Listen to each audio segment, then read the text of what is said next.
Nifty जो है आज लगभग 31 पॉइंट की नेगेटिव क्लोजिंग के साथ क्लोज हुआ है। लगभग 0.13% की गिरावट के साथ उसने 24,398 के लेवल पे बंद किया है। हुआ क्या है वो जान लेते हैं। आज निफ्टी की जो है वो वीकली एक्सपायरी थी, है ना, तो 24,464 के आसपास वो ओपन हुआ था।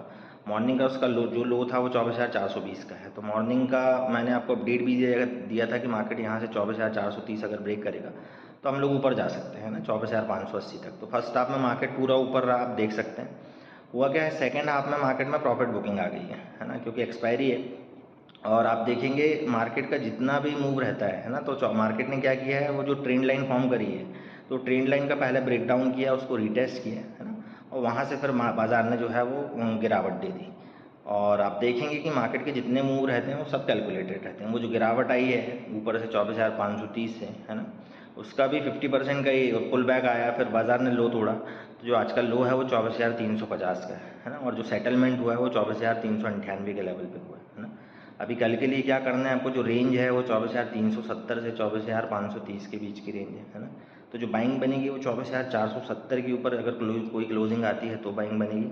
नीचे अगर मार्केट ब्रेक करता है वापस से 24,350, तो जो सपोर्ट का एरिया है वो 24,280 के आसपास का है ना।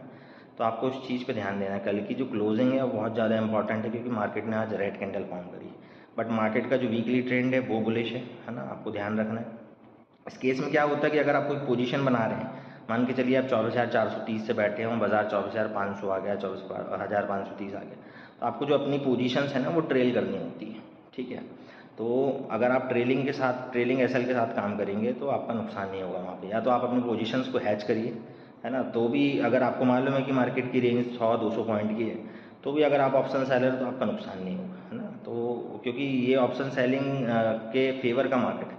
अगर एक्सपायरी आप कर रहे हैं तो आपको पता है कि 200 पॉइंट की रेंज है, ठीक है, तो उसमें आपको प्ले करना होता है। तो उस चीज़ के हिसाब से ट्रेड करिए, और बाज़ार में जो है आपको ट्रेंड के साथ रहना है, क्योंकि अभी वीकली ट्रेंड बुलिश है मार्केट का। आज मार्केट ने रेड कैंडल फॉर्म करी है, तो जो कल की क्लोजिंग है वो इम्पॉर्टेंट है। तो कल अगर वापस से हम लोग अगर डेली के नीचे क्लोज करेंगे तो बाज़ार का ट्रेंड या सेंटीमेंट चेंज होगा। अदरवाइज मार्केट का जो ट्रेंड है वो बाय ऑन द डिप ही है। उस चीज़ के हिसाब से ट्रेड कीजिएगा। Have a good day.